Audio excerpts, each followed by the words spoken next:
Bonsoir à tous, merci de nous rejoindre sur Maritima TV. Soyez les bienvenus, j'espère que vous avez bien profité de ce long week-end de Pentecôte. Voici tout de suite le journal de ce mardi 21 mai. On revient sur la disparition de Jean-Claude Gaudin. Les hommages se multiplient depuis le décès de cette figure marseillaise de la politique hier, à l'âge de 84 ans, après un arrêt cardio-respiratoire à Saint-Zacharie dans le Var.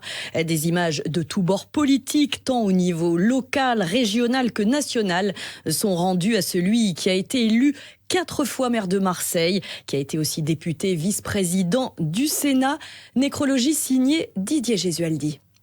Jean-Claude Gaudin, c'était pour les Marseillais comme pour ceux qui ont pu le côtoyer d'un peu plus près, un verbe fort et haut que sa stature imposante faisait résonner bien avant que l'on ait pu l'apercevoir.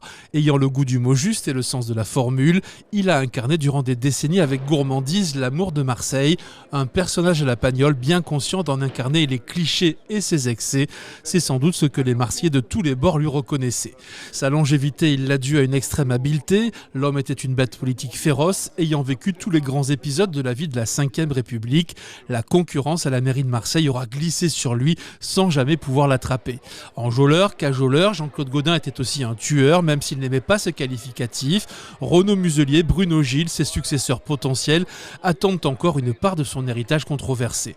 Nombreux sont ceux en effet qui aujourd'hui saluent l'homme, mais contestent son bilan.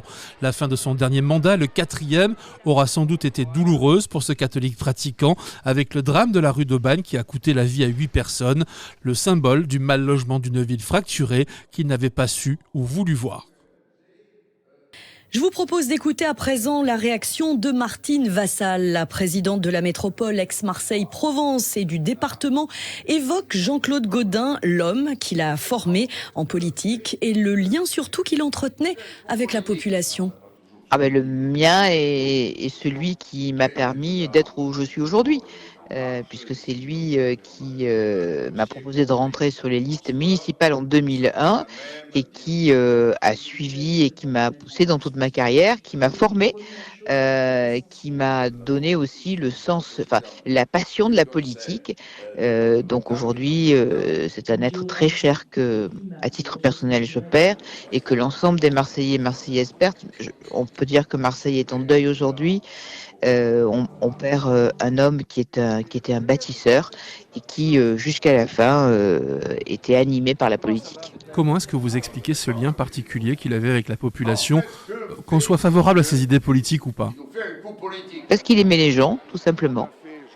Il aimait les gens, il aimait leurs contacts. Il avait toujours un mot pour tout le monde. Chaque fois qu'il croisait quelqu'un, on avait l'impression qu'il avait quitté la veille. Et puis surtout, parce qu'il a fait beaucoup pour Marseille. Il a transformé cette ville, alors qu'on soit ou pas de son parti politique. Il a rassemblé largement.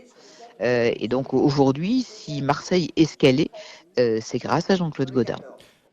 Des propos non sans émotion recueillis par Didier Gesualdi. Les obsèques de Jean-Claude Gaudin auront lieu jeudi à 15h à la cathédrale de la Major à Marseille. En attendant, un registre de condoléances est à la disposition de la population entre 8h et 20h au sein de l'hôtel de ville marseillais. L'occasion de partager quelques témoignages micro-tendus sur place par Adrien Etiamble. Moi j'y tenais après parce que je suis marseillaise, il a beaucoup fait pour la ville, je le trouvais simple, après je ne l'ai pas côtoyé personnellement, je tenais comme quand Bernard Tapie, et on est venu à la cathédrale, si on peut là, je viendrai aux obsèques si c'est possible. Il aimait sa ville, il était beaucoup pour les Marseillais, excusez-moi, je vais mettre... Et donc c'est personnel après, je veux dire, quand on est Marseillais, on aime sa ville. Oui, on était venu pour la cérémonie de Tapie, Monsieur Tapie. Il fallait au moins qu'on vienne pour notre maire. Ce sont des personnalités qui ont marqué Marseille, la ville, voilà. 25 ans, ça a laissé une empreinte. 25 ans, c'est pas rien. Je me dis, ça m'a fait plaisir de venir. Pas qu'il soit mort, bien sûr, mais de venir. Il y a des choses comme ça qui touche quand même. Vous savez, on était 2 ou 3, à chaque fois qu'on le voyait. Vous êtes des amis du Vieux-Port. De temps en temps, il nous invitait boire le coup de 100 €. Et voilà, il était très gentil, ce type. Moi, j'ai été un adversaire politique pendant de nombreuses années. Mais c'était un individu sociable, poli, près des populations. Je dirais que c'est un maire ouvrier, même si son étiquette politique ne correspondait pas. Il avait ses idées, j'avais les miennes. Son problème, c'est qu'il est arrivé avec les centristes à la mairie, et bien entendu avec le soi-disant socialiste Gaston Defferre. Il était plus à droite de faire que lui, parce que les gens ne se rendaient pas compte. Il est brave, le maire. Vous savez, quand on dit à Marseille il est brave, ça veut dire beaucoup de choses. Un hommage républicain réservé aux élus a été rendu en fin d'après-midi, toujours à l'hôtel de ville de Marseille. Compte rendu demain dans notre matinale radio et puis en images sur notre site maritima.fr. Retrouvez d'ailleurs, un entretien exclusif de l'ancien maire de Marseille pour Maritima. Jean-Claude Gaudin nous avait reçus en 2021 à son domicile à Mazargues, l'occasion de découvrir son ouvrage dédié à ses mémoires intitulé Maintenant, je vais tout vous raconter. Ouvrage retraçant donc 50 ans de vie politique, dont 25 à la tête de la cité phocéenne, à revivre juste après ce journal et relayé sur notre site maritima.fr. L'actualité sociale ce mardi très chargée, a commencé par la réforme de la fonction publique. Les syndicats sont montés au créneau. Ils ont dénoncé le flou du projet de loi du gouvernement, manque de considération des agents à travers la suppression des catégories ABC, le licenciement pour insuffisance professionnelle ou encore les économies sur les salaires au cœur des désaccords. Une nouvelle réunion de concertation a eu lieu avec le ministre de la Transformation et de la fonction publique, Stanislas Guerini. Le texte final est attendu pour cet automne. Pour un hôpital public à la hauteur des besoins de toutes et de tous, plusieurs antennes de la CGT se sont réunies aujourd'hui à la maison patronale de Martigues pour attirer l'attention sur l'état de l'hôpital public de Martigues. Des moyens sont exigés pour renforcer cet établissement en état critique depuis trop longtemps. Reportage de Flavio Noriga. Enfin des avancées pour l'hôpital de Martigues. En mars dernier, une table ronde a eu lieu à la sous-préfecture d'Istres entre élus, spécialistes de la santé et syndicats pour exiger des moyens humains et matériels pour renforcer l'hôpital public de Martigues. On écoute Sandy Pascal, déléguée CGT. Il a été demandé 170 millions d'euros. Des moyens financiers, donc il s'agit plus de 90 emplois statutaires équivalents temps plein.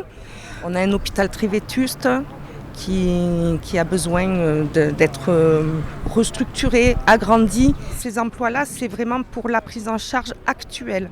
Le besoin est urgent car avec l'implantation de nouvelles activités sur la zone de Fos-sur-Mer, la population va augmenter et vu l'état actuel de l'établissement, cela a posé des problèmes. C'est pour cela qu'il est important pour les syndicats des industries de tout faire pour remettre à niveau l'hôpital, selon Yann Manval, secrétaire de l'Union départementale CGT. Il n'y a pas d'implantation d'activités, notamment d'activités industrielles, s'il n'y a pas de services publics et d'infrastructures publiques. S'il n'y a pas de route, s'il n'y a pas d'eau, s'il n'y a pas d'électricité, on ne vient pas s'implanter. Et de la même manière, il faut y ajouter l'hôpital. Et en retour, je dirais, l'industrie a ça de particulier qu'elle génère particulièrement des richesses et que c'est ces richesses qui servent à financer nos services publics. Donc pas de l'un sans l'autre. Prochain rendez-vous pour les unions locales de la CGT le 21 juin à l'occasion du conseil de surveillance du centre hospitalier de Martigues. Également en colère, les postiers du département à l'appel de la CGT. Ils ont manifesté également ce matin devant la poste Colbert, le siège de la direction régionale de la Poste à Marseille, dans le 1er arrondissement, pour défendre leurs conditions de travail et dénoncer la smicardisation du métier de facteur. La Poste, sachez-le, a pour projet d'intégrer des imprimés publicitaires dans la sacoche des facteurs sans aucune embauche. 10 ans déjà pour le défi relevé par les ex-salariés de Fralib. Et c'est une excellente nouvelle. En mai 2014, souvenez-vous, après 1336 jours de lutte face au géant Unilever, les ex-salariés de l'usine de thé située à Gémenos se sont regroupés en coopérative pour maintenir leur outil de production. Une belle initiative. Et aujourd'hui, ils produisent 120 000 boîtes de thé par semaine et 85% de leur production est destinée aux marques de distributeurs. Crise en Nouvelle-Calédonie après l'accalmie de nouvelles tensions. Si la situation s'est tempérée selon le Haut-Commissariat de la Nouvelle-Calédonie, la gendarmerie a fait savoir ce matin qu'une trentaine de barrages avaient repris. Nouméa et son agglomération continuent d'être le théâtre d'affrontements. Sur le terrain, les 1050 renforts de gendarmerie, police et sécurité civile déjà sur place seront complétés par 600 effectifs supplémentaires. Les opérations de déblaiement des axes routiers bloqués se poursuivent. Le couvre-feu nocturne est toujours en vigueur. De premiers Australiens et Néo-Zélandais ont été évacués. L'aéroport international restera fermé jusqu'à samedi. Un fait divers à présent qui a fait trembler la sphère du foot à Marseille. Des joueurs de l'OM ont été visés par des tirs après leur match contre Le Havre. Ils sont indemnes mais très choqués. L'attaque s'est déroulée dans la nuit de dimanche à lundi aux alentours des 3h du matin à la sortie arrière de la commanderie. Le bolide d'Onana a reçu une balle. Celui de Faris Moumbagna 2. Les joueurs concernés n'ont pas été touchés. Ils ont réussi à prendre la fuite, tout comme leurs agresseurs. Ces Olympiens pourraient avoir été la cible d'une tentative de ce qu'on appelle le carjacking. D'après le parquet, une enquête a été ouverte pour tentative d'homicide volontaire. On poursuit cette édition à Istres. Retour sur un challenge sportif pas comme les autres. Ils étaient 300 jeunes de toute la France la semaine dernière dans les infrastructures du CEC des Heures Claires. À Istres, la protection judiciaire de la jeunesse avait posé ses valises pour la 50e édition du challenge Michelet. Une immense compétition sportive, vous allez le voir. Une belle respiration dans le quotidien difficile de ces adolescents suivis par la justice. Reportage signé Joe Temple. Sur le stade du CEC, l'ambiance monte tranquillement. C'est la dernière journée du challenge. Au programme ce matin, la finale de rugby et de foot. Fin d'une semaine spéciale pour ces 300 adolescents âgés de 14 à 18 ans. En amont du challenge, c'est un certain nombre de journées de préparation où ils vont déjà dans ces journées de préparation, ces stages de préparation, pouvoir en effet sortir du cadre dans lequel ils sont, protection de l'enfance, protection judiciaire de la jeunesse. Et on a eu en effet droit à des bons moments sportifs, mais aussi des bons moments d'échange entre les jeunes des différentes délégations. Et on l'entend encore peut-être derrière moi, encore beaucoup d'effervescence au moment où on a la finale du rugby touché qui est en cours. En tout, ce sont 9 délégations françaises et une belge qui ont fait le déplacement jusqu'à Istres. Une vraie respiration dans un quotidien difficile, comme l'expliquent ces 3 jeunes Belges suivis par la justice et dont on préservera l'anonymat. Ça nous fait sortir des problèmes, de la délinquance, de plein de problèmes. Il y en a des problèmes familiales, il y en a des problèmes de délinquance. Ça nous fait sortir de ça nous fait découvrir d'autres choses. Ça nous montre que le sport c'est extraordinaire, qu'il y a moyen de faire des choses et qu'il y a moyen d'avoir un public derrière nous, même si on a fait des trucs. Moi, ça me fait sortir un peu tous les problèmes. Parce que voilà, ça fait à peu près 7 mois que je suis enfermé et ça me fait... J'avais jamais quitté la Belgique aussi. Je me suis mis à fond, il y avait l'équipe belge qui me supportait et ça me faisait plaisir. J'étais obligé de leur montrer que je suis capable. Pour montrer à ma juge que je suis capable, à l'équipe, que je suis pas parti pour faire de la merde, pour les représenter correctement, qu'on est des Belges, quoi. Le sport est vecteur de valeur et permet à ces adolescents d'évoluer. Ilyes est éducateur à la protection judiciaire de la jeunesse à Marseille. Chaque année, depuis 7 ans, je suis au Challenge Michelet. Chaque année, j'essaye d'amener 2-3 jeunes et tout le temps, le bilan est ultra positif parce que c'est plus la même personne d'avant le Challenge Michelet. C'est vraiment pas, je vais pas dire l'opposé, mais on sent qu'il y a quelque chose qui s'est passé. Il y a eu un déclic, notamment dans le sport, parce que la plupart des jeunes arrivent à se raccrocher sur des parcours sportifs, à se réinscrire dans des clubs, par exemple. Donc voilà, c'est vraiment quelque chose qui peut changer un jeune. La 50e édition du Challenge Michelet se conclut de la plus belle des manières pour Ilyes et sa délégation du Sud-Est. Ils viennent de remporter le tournoi de rugby. Sud-Est est arrivé. Plus fort. Olé, on va vers oh là là. Mais qu'est-ce qui s'est passé? Sud-Est est arrivé. Belle ambiance en effet pour ce challenge Michelet qui a donc eu lieu à Istres pour la 3e fois de son histoire. On ouvre un chapitre football pro, magique, historique, tous les adjectifs sont possibles. Ambiance de folie samedi soir au Stade Turcan à Martigues lors de la dernière journée du championnat national. Plus de 6800 spectateurs ont assisté à la montée tant attendue du FC Martigues en Ligue 2 après une victoire 1-0 contre Nîmes. Match que vous avez peut-être suivi sur place ou en direct sur Maritima. Explosion de joie donc, pelouse envahie par les supporters. La fête dans les vestiaires, vous l'imaginez. Le maire de Martigues, Gabi Charroux, s'est d'ailleurs exprimé à chaud en tribune aux côtés d'Enzo Buonalana et les supporters n'ont pas manqué de réagir au micro de Jean-Michel Darras. Allez, on se replonge dans l'ambiance. C'était vraiment sublime, on s'est régalé, on en a pleuré et tout, c'était incroyable. Rien à dire, c'était incroyable monsieur, on a vu des stars aussi, Rod Fanny. Il s'appelle comment l'autre ? Jawara, tout ça, on est vraiment content monsieur, on est heureux. Et voilà, la montée en Ligue 2. Quelle fête quand même ce soir. Ouais, quelle fête. Ça fait 20 ans que le peuple il attend ça et enfin aujourd'hui on l'a. Grand soutien à la ville en Ligue 2 maintenant, il faut acheter Vinicius, Mbappé et on monte en Ligue 1, on gagne la Ligue des Champions. Et allez Martigues. C'est pas la folie quand même Turcan quand il y a eu l'invasion sur le terrain. Alors on était les premiers à être sur les barrières. Personne, tout le monde avait peur que le match soit arrêté à cause de nous. On est resté, on a attendu jusqu'au coup de sifflet final et on a tous sauté sur le terrain, c'était incroyable. Quelle image il va rester de cette soirée, la plus belle image? C'est la victoire, la montée en Ligue 2 bien sûr. On est tous heureux, c'est pas que pour nous, c'est pour toute la ville. Et voilà.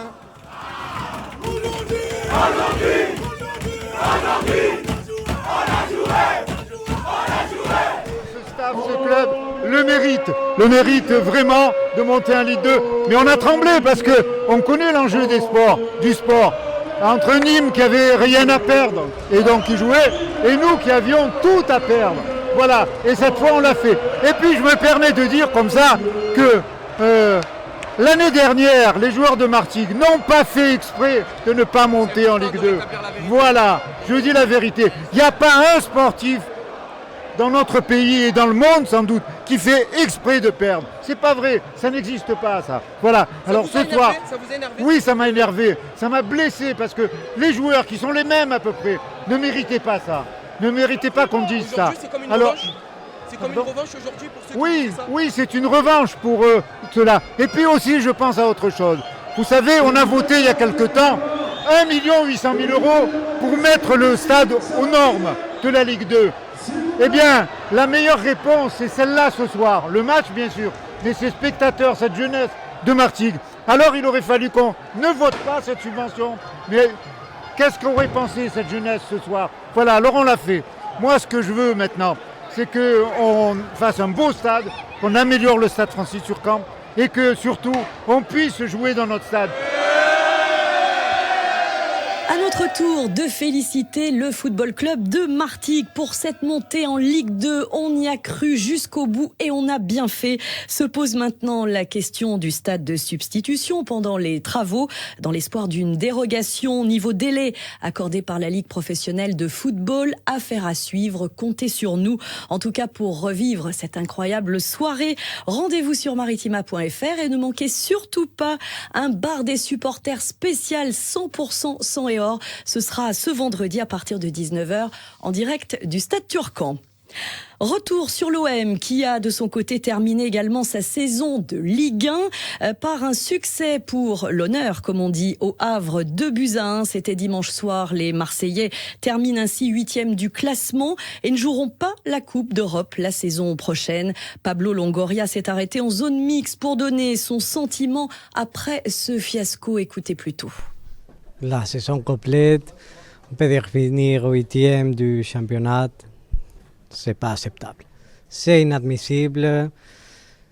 J'ai une sensation vraiment de déception. Je m'imagine comme tous nos supporters, comme tous les suiveurs de l'OM, même pour vous. C'est pas une saison acceptable dans laquelle on doit faire autocritique. On a beaucoup déjà analysé, on va continuer à analyser. Maintenant, c'est le temps aussi de chercher, de commencer à reconstruire pour la saison prochaine. La tête, c'est déjà là-bas depuis quelques moments, mais surtout, il faut faire autocritique. Tout le monde, on est responsable. La chose la plus importante, c'est pas admissible de finir une saison sans qualification européenne. Oui, c'est une saison qui c'était longue, avec beaucoup de moments, plus de moments négatifs, pour ça qu'on a fini 8e. Finalement, un championnat à 34 journées, il te positionne où tu mérites. On n'a pas mérité mieux. C'est une saison qui n'est pas à la hauteur. Ce n'est pas à la hauteur des attentes, ce n'est pas à la hauteur de beaucoup de choses, beaucoup de déceptions.